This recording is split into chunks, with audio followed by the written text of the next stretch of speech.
Marc Bloch, l'historien qui entre au Panthéon.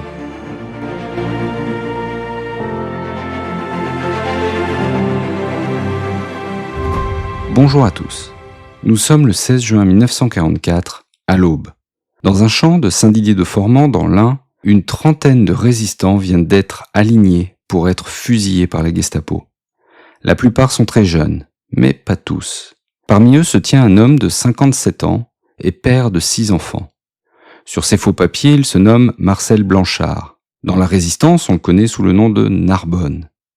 Mais en réalité, il s'appelle Marc Bloch, et c'est l'un des plus grands historiens que la France ait jamais produit. On raconte qu'à côté de lui, ce matin-là, un tout jeune homme tremblait et murmurait que ça allait faire mal. Bloch, doucement, lui aurait répondu que non, cela ne fait pas mal, et qu'il serait tombé en criant « Vive la France ». 82 ans plus tard, le 23 juin 2026, cet homme fait son entrée au Panthéon. Il est le premier historien à y être admis. Ses cendres pourtant ne bougeront pas, elles resteront en Creuse dans un petit cimetière de campagne. Nous verrons pourquoi, car ce choix en dit déjà long sur l'homme. Aujourd'hui, dans Taki en Histoire, je vais essayer de vous raconter comment un savant a pu devenir un combattant, puis un héros. Voici Marc Bloch, l'historien, le soldat, le résistant. Marc Bloch naît à Lyon le 6 juillet 1886 dans une famille juive originaire d'Alsace, et ce dernier point a son importance. Oui, en 1871, après la défaite contre la Prusse, la France perd l'Alsace, qui est annexée par l'Allemagne. Et beaucoup d'Alsaciens doivent alors trancher, soit rester chez eux en devenant allemands, ou tout abandonner pour demeurer français. Et la famille Bloch choisit la France. C'est ce que l'on appelle des optants. Et toute la vie de Marc sera traversée par cet attachement. Son père, Gustave Bloch, est un historien, un grand spécialiste de la Rome antique. Et l'enfant grandit donc entouré de livres et se révèle très tôt un élève d'exception. Lycée Louis-le-Grand à Paris, puis École normale supérieure en 1904, l'une des institutions les plus prestigieuses du pays. Et l'agrégation d'histoire à 22 ans. Il passe même 2 semestres en Allemagne, à Berlin et à Leipzig, où il apprend parfaitement la langue de l'adversaire d'hier, une maîtrise qui va lui servir plus qu'il ne l'imagine. Il y a une idée majeure que je vous propose de garder en tête tout au long de cet épisode. Chez Marc Bloch, la pensée et l'action ne se séparent jamais. Loin du savant retiré dans sa tour d'ivoire, il est de ceux pour qui penser, c'est déjà s'engager.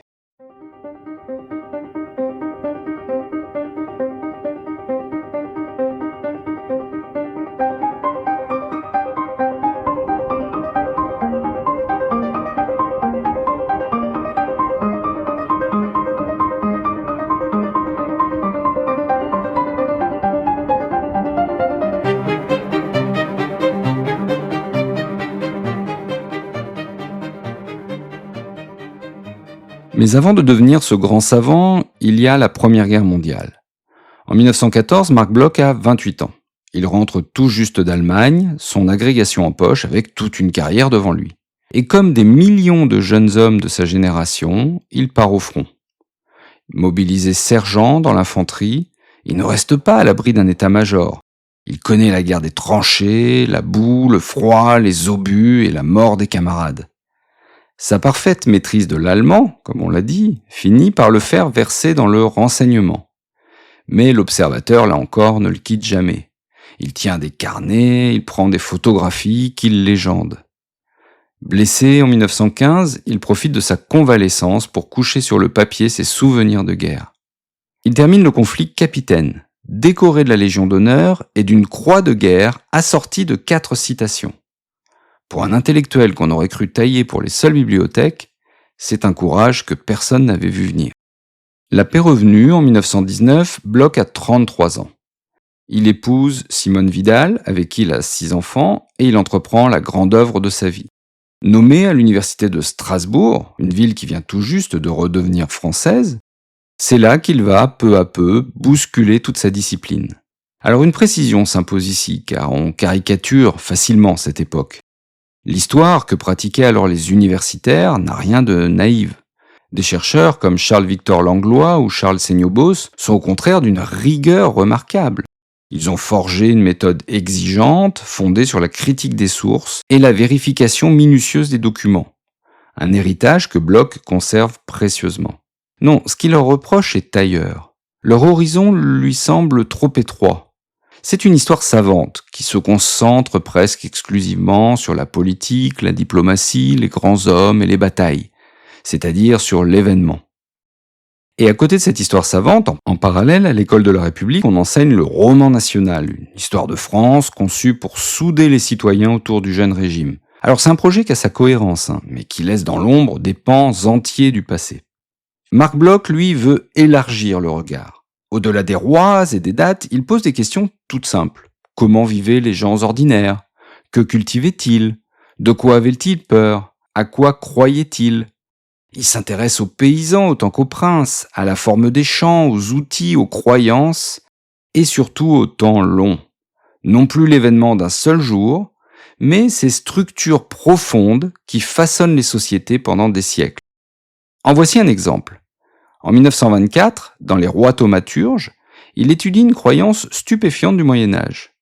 On tenait ainsi pour acquis que le roi de France pouvait guérir certaines maladies de peau d'un simple toucher. Là où un historien classique aurait balayé une superstition, Bloch la prend très au sérieux et se demande pourquoi des millions de gens y ont cru pendant des siècles. Est-ce que cela relève du pouvoir, de la foi et des sociétés? Alors cette démarche, à l'époque, est radicalement novatrice dans ses objets et ses méthodes. Pour diffuser ses idées, il fonde en 1929, avec son ami et complice Lucien Febvre, une revue appelée Les Annales. Alors le nom mérite d'être retenu, parce qu'il va désigner bientôt tout un courant historique, que l'on appelle l'école des Annales, au rayonnement mondial, et qui existe d'ailleurs toujours. L'ambition de cette revue, décloisonner l'histoire, en la faisant dialoguer avec l'économie, la sociologie et la géographie. Marc Bloch va même jusqu'à écrire un livre sur son propre métier, une sorte de mode d'emploi de l'historien, l'apologie pour l'histoire. Il y défend une valeur simple et précieuse, l'esprit critique. Ne jamais croire une source sur parole, la confronter à d'autres, la vérifier, douter avec intelligence. D'ailleurs, dès 1921, Bloch rédige un texte étonnant sur les fausses nouvelles, ces rumeurs qui s'étaient répandues comme des traînées de poudre dans les tranchées. Voir un historien expliquer il y a un siècle comment naissent et circulent les fausses informations a quelque chose de troublant et de très actuel. En 1936 vient la consécration, son élection à la Sorbonne, à Paris. Le voilà parmi les historiens les plus respectés du pays, au sommet d'une œuvre considérable. Il aurait pu s'en tenir là, mais la grande histoire va une fois encore frapper à sa porte.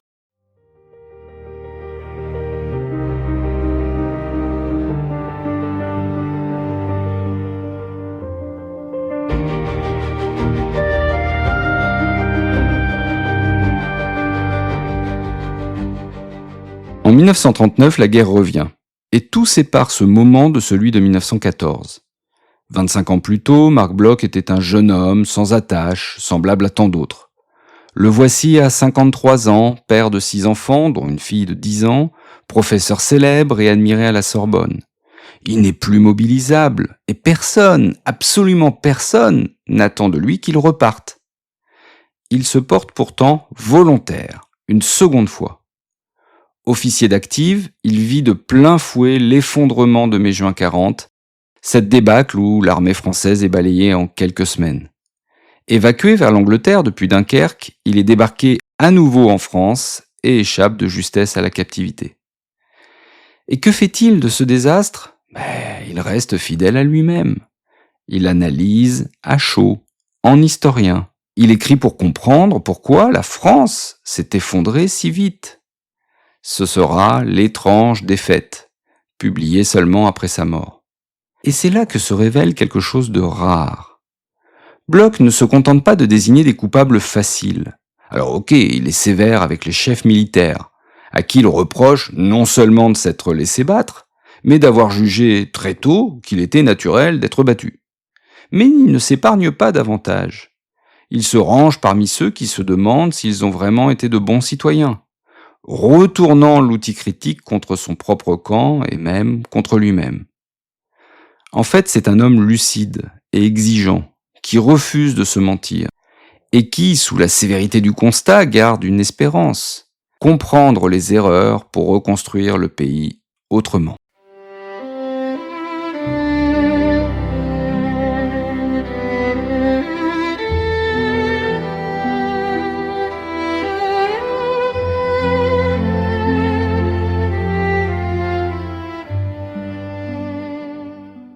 On arrive ici au moment le plus injuste de cette histoire. En octobre 1940, le régime de Vichy, celui du maréchal Pétain, promulgue le statut des Juifs, une loi qui exclut les Français juifs de la fonction publique. Du jour au lendemain, ce professeur décoré, cet ancien combattant des deux guerres, ce patriote, se voit chassé par la France de Vichy au seul motif qu'il est juif. Le paradoxe est vertigineux. Sa famille alsacienne avait choisi la France. Lui a risqué sa vie 2 fois pour elle, et voilà que l'État qu'il sert le rejette. Alors il obtient bien une dérogation qui lui permet d'enseigner encore quelque temps. Il pourrait même partir. Il décroche une autorisation pour les États-Unis. Mais faute de visa pour toute sa famille, il y renonce et reste en France. En novembre 1942, lorsque les Allemands envahissent l'ensemble du territoire, le danger devient mortel. Ses 2 fils franchissent les Pyrénées pour rejoindre les forces françaises libres. Lui, à plus de 55 ans, entre alors dans la clandestinité. Au printemps 1943, il rejoint le mouvement de résistance franc-tireur. Bon, il ne court pas les maquis une arme à la main. Avec l'humour qui le caractérise, il dit avoir l'esprit militaire. Concrètement, il organise, structure et réfléchit avec d'autres aux réformes de la France d'après-guerre, celle de l'école en particulier, à laquelle il tient passionnément. Il finit par devenir l'un des responsables des mouvements unis de résistance pour toute la région Rhône-Alpes, où il est épaulé par une collaboratrice essentielle, Nina Morgulev. Il résiste en somme, mais avec ce qu'il est, son intelligence, son courage et son sens de l'organisation. Le 8 mars 1944, la Gestapo l'arrête à Lyon et l'emmène à la prison de Montluc, où il est interrogé et torturé par les hommes de Klaus Barbie. Le 16 juin 1944, on le conduit avec une trentaine de camarades dans ce champ de Saint-Didier-de-Formans dont nous avons parlé au tout début, et il y est fusillé. Quelques jours plus tard, le 2 juillet, sa femme, Simone, épuisée par la maladie, s'éteint à son tour.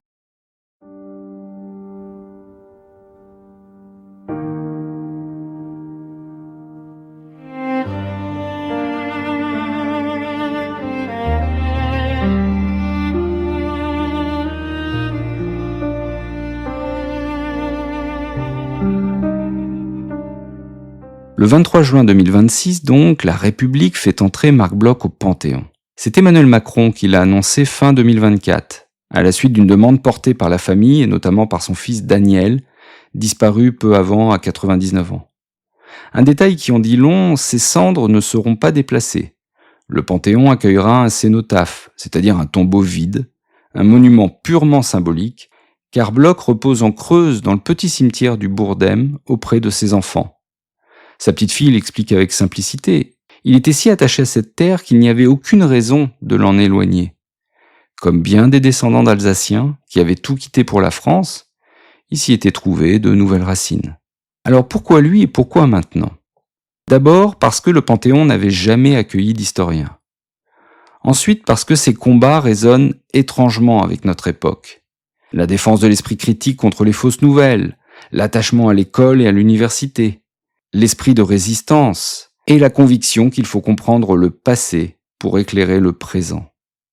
Voilà qui était Marc Bloch, un homme qui n'a jamais séparé ce qu'il pensait de ce qu'il faisait, un savant qui a transformé notre regard sur le passé et qui est mort debout pour défendre l'avenir de son pays, ce pays-là même qu'il avait rejeté.